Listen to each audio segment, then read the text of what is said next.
It's a Saturday night, and I believe most of you would be partying by now. Or if you're old souls, then you must have slept by now. So, jokes apart, I would like to start this live session by saying that today's content is all about my experience and what I have experienced. I don't intend to hurt any sentiments because it revolves around religion and cultural beliefs. So, pardon me, I'm sorry if I touch on any unsensitive topic tonight. So, let me start by asking everyone who is listening out is do you believe in God?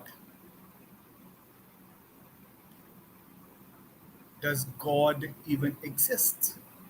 Hi, Nadir, how are you? Thank you for joining.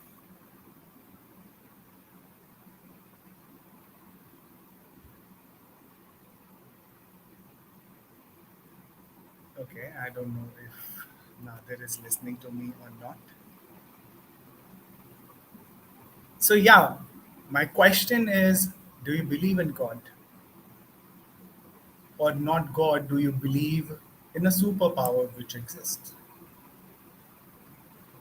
If yes, then it's good. If no, then also it's good. Because in India, we have seen that a lot of, um, not a lot of people, but almost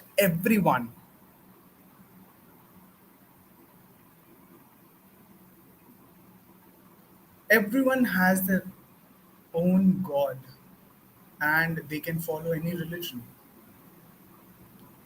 For example, for me, there is a superpower. For you, it might be anyone. Guru Nanak, Krishna, Shiva, Allah, Jesus, whosoever he is. And we have certain cultural values attached to it, certain religious beliefs attached to it, through which we are brought up. And over a period of time, they start impacting on how we perceive things in life, how we perceive relationships in life. And what I have seen in relationships specifically is that when there's a disbalance of belief system, there is out to be a fight because we are not on the same platform and we are not talking the same thing.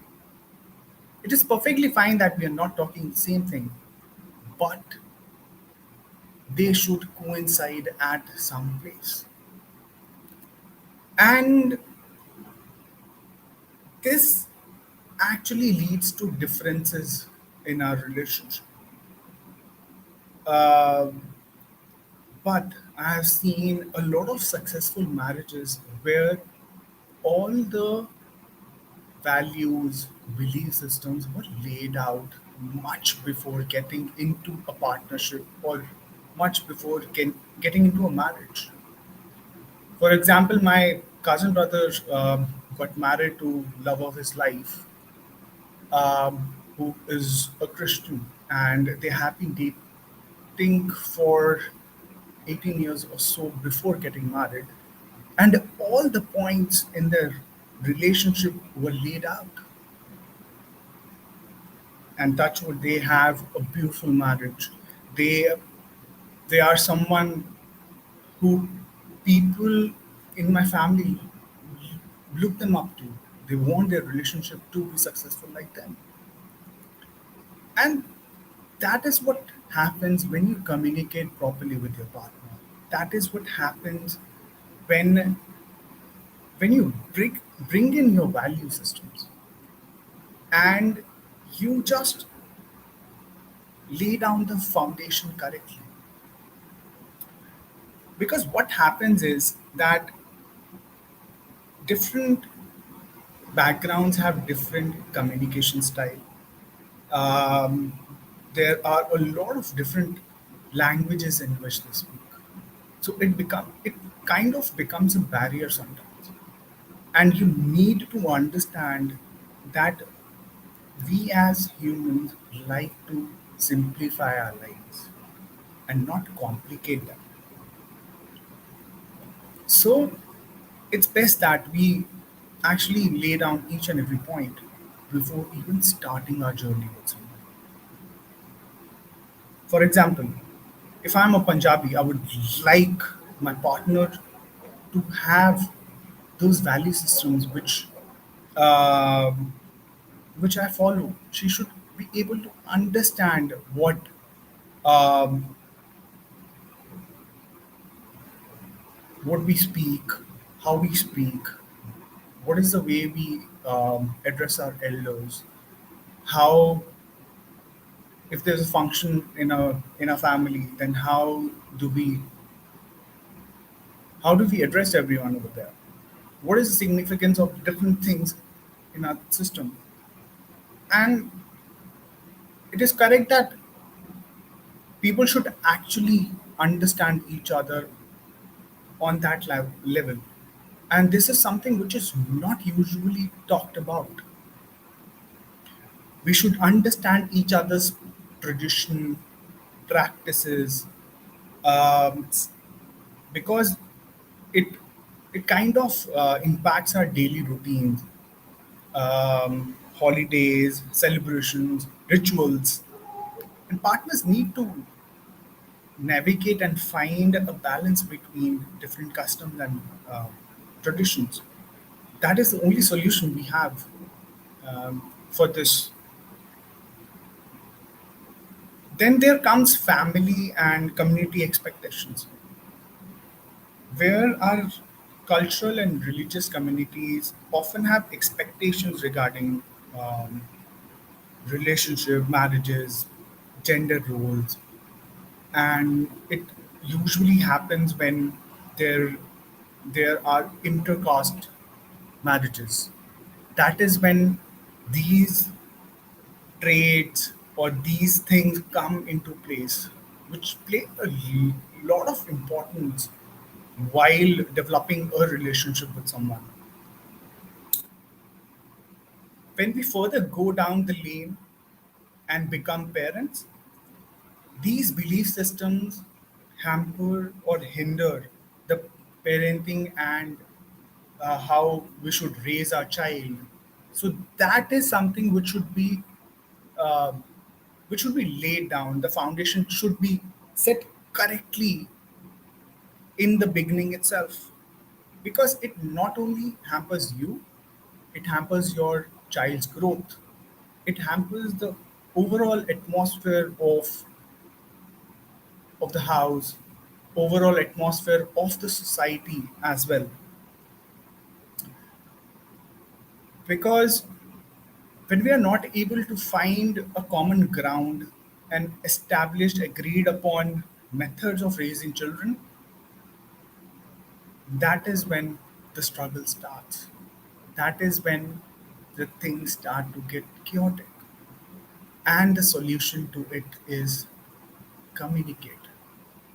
Please tell your partner that these are my value systems and this is the religion which I come from. And these are the things that I like about them, these are the things which I dislike about them. And I want our children to adapt to the positives of it and take it forward from there on. I completely understand that it is going to be a child's understanding or responsibility when they're growing up. But we as parents need to help them out with it. Social acceptance is one point which which again plays a very important role. For example, if the guy is a Punjabi and the girl is it belongs from a Bania community, and they come together, but on the social level, they are not able to accept each other because they were not clear in the beginning that these are the points where things are going to hamper. I've seen this happening with me. I've seen this happening with a lot of people around me who fell in love with girls who were from different uh, arrangement, different setups, and I know what is the end result.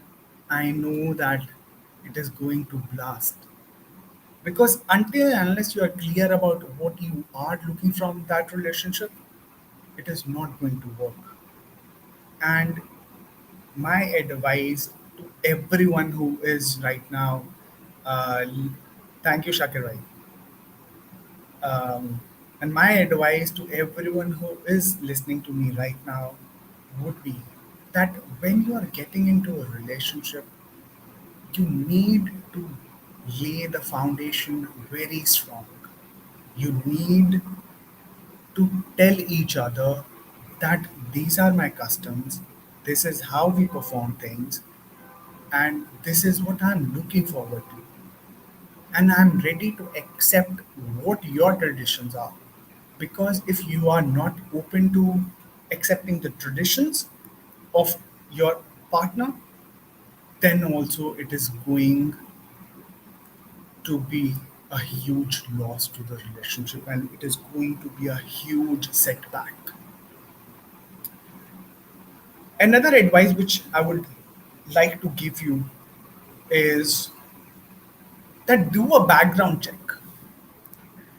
People, when fall in love, they just go blindsided. And this is a very common pattern which I've seen.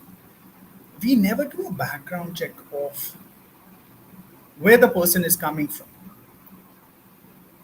what they do, how has their value system helped them grow in life. Because if they don't match,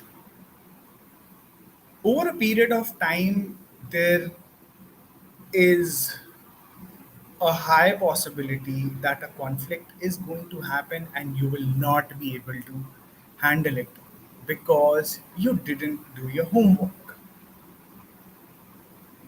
So, so that is a really important point. And and I have seen that in majority of the cases where the girl and the guy are from two different religions, this issue has a very high probability of getting into conflicts, getting into fights, getting into unresolved issues, and which slowly and steadily ends up into a divorce or either into a breakup. So, to avoid that, what you can do is follow the process, follow the steps, or follow the advices which I keep on giving everyone, and you will see that they will eventually help you in the long run. And yeah, that is all today.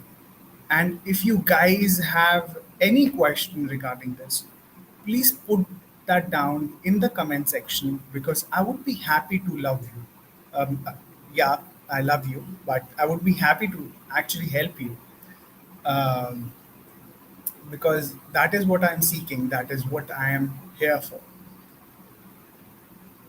And to get more exclusive content, you can join my Facebook group, my WhatsApp community, and do follow me on all my social media pages because I bet you don't want to miss this thing up. Take care, good night for today, and I will be back tomorrow with another session. Cheers.